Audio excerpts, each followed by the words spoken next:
Okay, so I got a lot of questions in my inbox for that last video about how does compound interest work, can you give me an example, etc.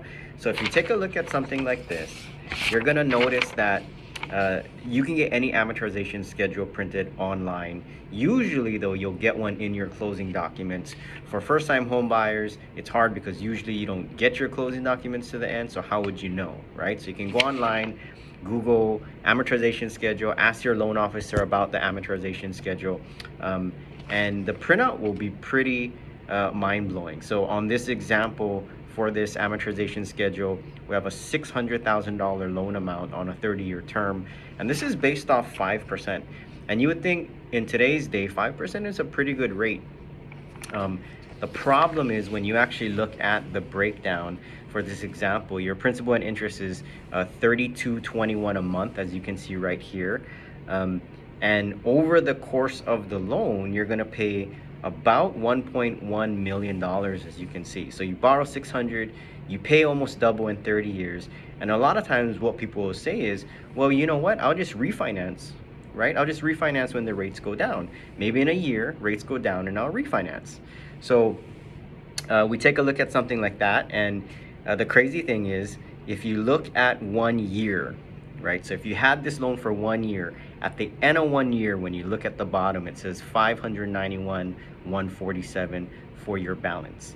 But if you made a $32.21 payment, $3,200 payment for 12 months, if you go 3,221 times 12, the total is $38,652. You made $38,000 worth of payments, but your balance only went down $8,800, right? Your balance is $591, you started at $600,000, so your balance only went down $8,800, but you made $38,600 worth of payments. That's pretty insane. And you think, okay, well, let's save money, right? At the end of the year, my balance is $591. Let's refinance. Say the rates went down to 4%. And the rates go down to 4%, of course, loan officer is going to call you up. We always call you up and we say, hey, you want to save money? We'll get you to 4%. Look at your new payment, $28.22. We'll save you $399 a month. That's great. And it does help a lot of people. But what I wanted to show you was what it actually does when you keep working with compound interest. If you look at the 4% amortization schedule that I have here, your minimum payment at $28.22, if you times that in 1 year, you made a total payment of $33,864. So that's $28.22 times 12 equals $33,864. That's your total payments in 1 year. Now, out of the $33,864, look at the total interest. The total interest was $23,456. Now, if you take those 2 years together, the first year you spent $38,000 worth of payments. The second year, when you refinance, at the end of that year, you paid a total of $33,864, which means in 2 years, if you add up your payments that you made in 24 months, that's $72,516. Now let's look at what your balance is at the end of 2 years. Your balance is $580,000. So you made a total of $72,516 in 2 years, but your balance only went down $19,263. What's happening there? What happened to the other $53,000 worth of payments? Well, that's the interest. That's the compound interest you're paying to the bank, right? And how does that work? People say, well, how come I'm paying so much interest? Well, because you're paying interest based on your original balance. Anytime you look at amortization schedule, you're going to look at the payment, and the payment never changes because it's based off your original $600,000 balance, or after you refinance, it's based off the original $591,000 balance. And that's if you pay zero closing costs. Most times people increase their loan with refinance closing costs, but for this example, we just kept it at whatever the balance was.